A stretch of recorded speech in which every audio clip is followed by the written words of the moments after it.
ایران جنگ کے آغاز سے ہی اسرائیل اور امریکہ کی یہ خواہش اور کوشش رہی ہے کہ عرب ممالک کو بھی ایران جنگ میں پوری طرح سے گھسیٹا جائے اور وہ بھی امریکہ اور اسرائیل کے ساتھ مل کر ایران پر حملے کریں۔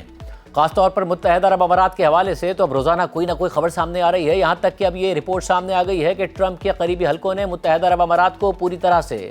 میدان جنگ میں لانے کی کوششیں تیز کر دی ہیں، اور ٹرمپ آفیشلز متحدہ عرب امارات کو اکسا رہے ہیں کہ وہ ایران میں اپنی زمینی فوج اتار کر ایران کے لبان جزیرے کو اپنے قبضے میں لے لے۔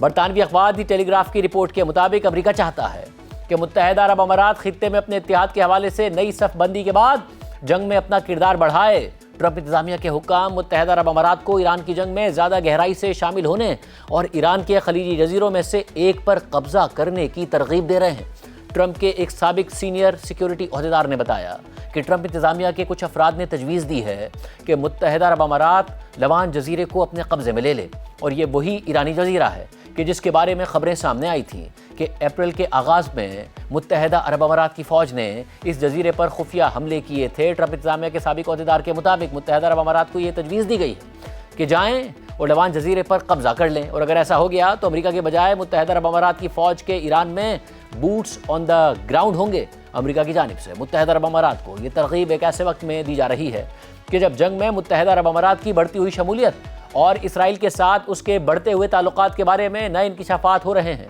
تجزیہ کاروں کا کہنا ہے کہ یہ جنگ اور متحدہ عرب امارات پر ایران کے شدید حملے مشرق وسطیٰ میں ایک بڑی صف بندی کو تیز کر رہے ہیں۔ اس جنگ میں متحدہ عرب امارات پر سب سے زیادہ حملے ہوئے اور اماراتی فوج نے 2800 سے زیادہ میزائل اور ڈرون حملوں کا سامنا کیا، اور یہ صورتحال متحدہ عرب امارات کے لیے 9/11 یعنی ایک فیصلہ کن مرحلہ ثابت ہو گئی، جس نے متحدہ عرب امارات کو اپنے دفاع، دنیا میں مقام اور اتحادیوں کے حوالے سے نظر ثانی پر مجبور کر دیا۔ اس کا نتیجہ یہ نکلا کہ متحدہ عرب امارات نے امریکہ اور اسرائیل کے ساتھ تعلقات مزید مضبوط کر لیے، جبکہ سعودی عرب سمیت پڑوسی ممالک کے ساتھ تعلقات میں کشیدگی پیدا ہو گئی۔ اس جنگ نے سعودیوں اور اماراتیوں کو قریب لانے کے بجائے ان کے درمیان فاصلے مزید بڑھا دیے ہیں۔ حال ہی میں متحدہ عرب امارات نے سعودی اثر و رسوخ والے تیل پیدا کرنے والے ممالک کے گروپ اوپیک سے الگ ہونے کا فیصلہ کر لیا۔ متحدہ عرب امارات میں سابق امریکی سفیر باربرا لیف نے نیو یارک ٹائمز کو بتایا کہ یہ معاملہ جتنا زیادہ طول پکڑ رہا ہے، اتنا ہی متحدہ عرب امارات کو دنیا میں اپنی حیثیت، خطے میں اپنے مقام اور یہ سمجھنے کے لیے زیادہ وقت ملا ہے